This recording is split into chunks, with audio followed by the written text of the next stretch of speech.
Alexandre, do grego Alexandros, junção do verbo alexo, aquele que protege, com o vocábulo andros, o homem.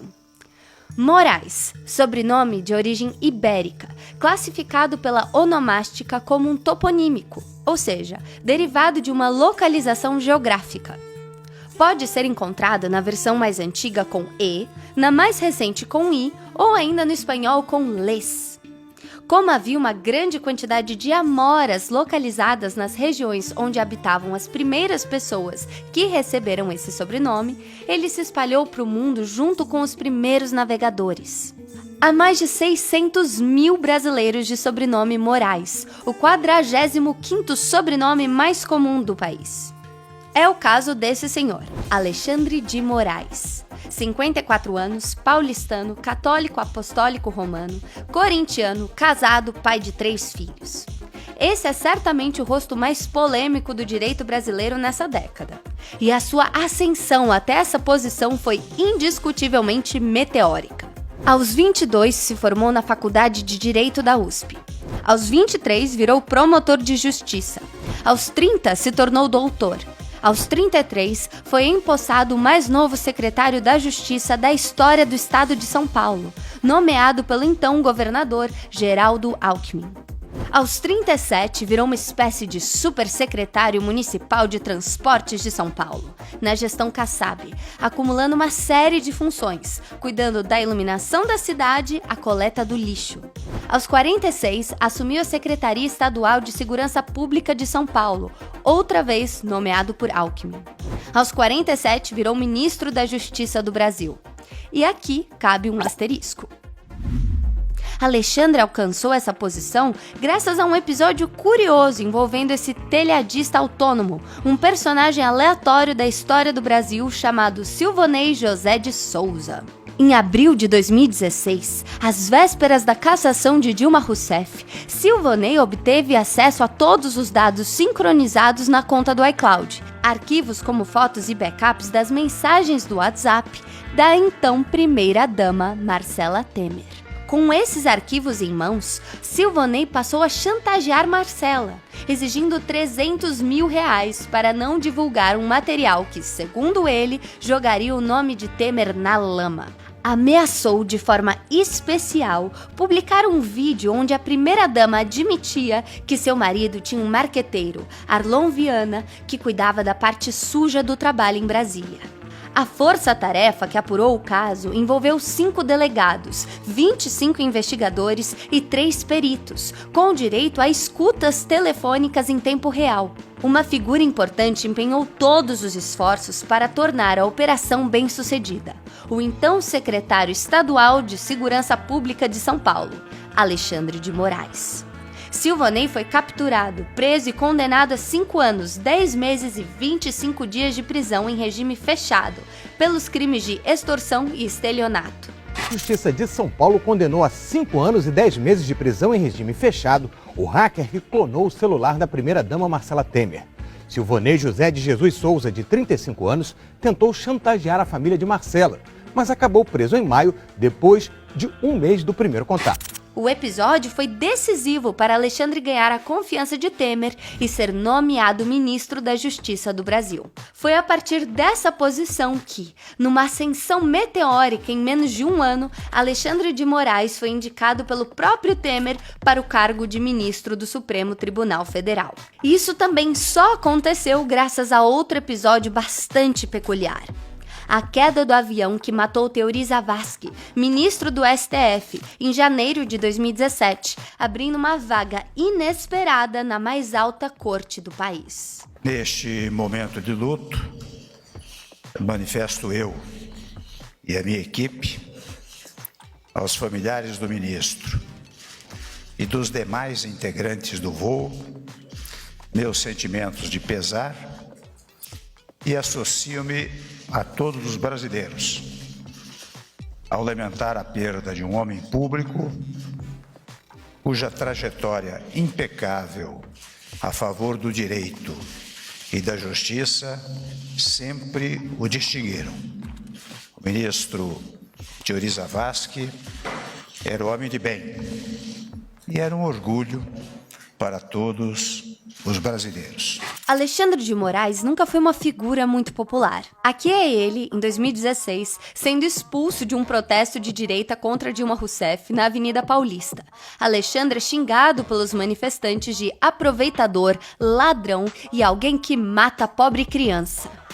Ele também é xingado, veja só, de fascista. Partidos do campo de esquerda também nunca nutriram admiração por Alexandre de Moraes. Muito pelo contrário. Alexandre é uma figura reconhecidamente à direita do espectro político. Tanto que quando ele foi nomeado para o STF, esse era o tratamento dado mesmo pelos veículos mais conservadores do país. Em 2016, quando protestos a favor de Dilma Rousseff se espalharam pelo país, gerando alguns casos de vandalismo, Alexandre os condenou publicamente, chamando-os de atos de guerrilha com atitudes criminosas. Já ministro da Justiça, chegou a dizer que o Brasil precisa de mais armas e menos pesquisas. Tempos depois, disse que as novelas da Globo glamorizam o tráfico de drogas. Abre aspas. Mostra aqueles bailes funks, fuzil na mão, colarzão de ouro, mulheres fazendo fila para os líderes do tráfico. Só alegria. Aliás, na ocasião, chegou a bater boca com um monte de gente no Twitter. Alexandre também costumava reclamar da morosidade da justiça com o crime. Segundo ele, abre aspas, no Brasil se confunde moleza com pessoas progressistas. Se você é molenga, você é amada pela mídia e é progressista. Se você quer aplicar a lei, quer fazer justiça, você no mínimo é chamado de fascista. Moraes, aliás, já ministro do Supremo, votou a favor da prisão de Lula em segunda instância, da mesma forma que negou a soltura de Lula em 2018, quando o PT ainda alimentava a esperança de lançá-lo candidato à presidência. Numa palestra antes disso, ele acusou o Partido dos Trabalhadores de ser uma organização corrupta, que havia sido varrida do Brasil graças aos inúmeros escândalos. Com ele. Em relação à última questão do nosso simpatizante aqui, de um governo corrupto, que foi colocado para fora do Brasil pela corrupção, pela falta de vergonha na cara de quem roubava bilhões e bilhões, se ao invés de roubar bilhões tivesse investido na segurança, se ao invés de desviar dinheiro para construir porto em Cuba, tivessem investido em presídio, nós estaríamos muito melhor. Obrigado. Claro que todas essas posições gerou uma série de críticas de partidos, organizações e personagens do campo da esquerda. Em janeiro de 2017, por exemplo, o então deputado federal do PT, Wadi Damus, chegou a dizer que Alexandre de Moraes era um ser despreparado moral e intelectualmente, além de um fascista e mentiroso. No mesmo mês, uma carta aberta foi publicada pedindo a sua renúncia do Ministério da Justiça, assinada, entre outras pessoas, pelos petistas José Eduardo Cardoso, Tarso Genro e Eugênio Aragão. Alexandre foi chamado de populista e irresponsável. No mês seguinte, o Partido dos Trabalhadores lançou um dossiê em seu site oficial, listando as polêmicas e as controvérsias de Alexandre de Moraes, chamado pelo partido de golpista. Num outro artigo, o PT disse que a justiça é muita areia para a caçambinha de Moraes e o acusou de ser ligado ao PCC. Quando a justiça tirou o conteúdo do ar, o partido chamou a decisão de atentada à democracia. Na ocasião, Carlos Zaratini, deputado federal pelo PT, disse que Alexandre de Moraes revelava uma face autoritária e incompatível com uma sociedade democrática e transparente. A nomeação de Moraes ao STF também veio acompanhada de protestos, incluindo manifestações organizadas por movimentos sociais no Rio e em São Paulo. Um abaixo-assinado contra ele, promovido por esses grupos, chegou a reunir mais de 266 mil assinaturas. Quando recebeu a manifestação, essa foi a posição do senador Randolfo Rodrigues da Rede. Nós consideramos preocupante, temerário, para dizer o mínimo, que alguém com o conjunto de argumentações contrárias que a sociedade civil tem apresentado seja indicado pelo senhor presidente da República para um posto da qual terá um mandato de, no mínimo, outros 26 a 27 anos. É, no mínimo, preocupante para os valores republicanos também. Gleisi Hoffmann, hoje presidente do PT, disse que a indicação de Moraes ao STF era prejudicial à democracia, por se tratar de um militante partidário que faz perseguição política à oposição. Muitas preocupações com essa indicação. É uma indicação partidária, não que não faça parte do processo político as indicações para o Supremo, mas a pessoa que foi indicada é militante de carteirinha do PSDB, já fez críticas ao PT, já se utilizou dos seus cargos com intenção partidária. Isso nos preocupa muito. Nós temos muita preocupação em relação à postura dele no Supremo, até porque o que nós observamos dele na ocupação de cargos que ele teve foi uma utilização partidária. Então isso nos preocupa bastante. Nós não precisamos de um Supremo mais partidarizado ainda. A estratégia da oposição não é manter Sabatina, a estratégia da oposição é ouvir ele falar sobre esses temas que são temas que têm conflito, inclusive com posicionamentos dele, que para nós nos deixa muito preocupados. E nós queremos colocar isso para a nação brasileira, as pessoas que estiverem nos assistindo, que possam partilhar dessa preocupação, porque o Supremo Tribunal Federal não tem prerrogativas só em relação a essa casa. Tem prerrogativas e define temas que atendem a sociedade como um todo. E ultimamente a gente tem tido um ativismo judicial muito grande no nosso país. Ele vai continuar esse ativismo? Ele é partidário desse ativismo? Então essas coisas nós queremos saber. Em 2016, Alexandre de Moraes e Geraldo Alckmin chegaram a ser expulsos da Faculdade de Direito da USP, no Largo São Francisco, por manifestantes de esquerda. Em protesto, os estudantes entoavam gritos contra os roubos de merenda e a violência da polícia militar no estado de São Paulo.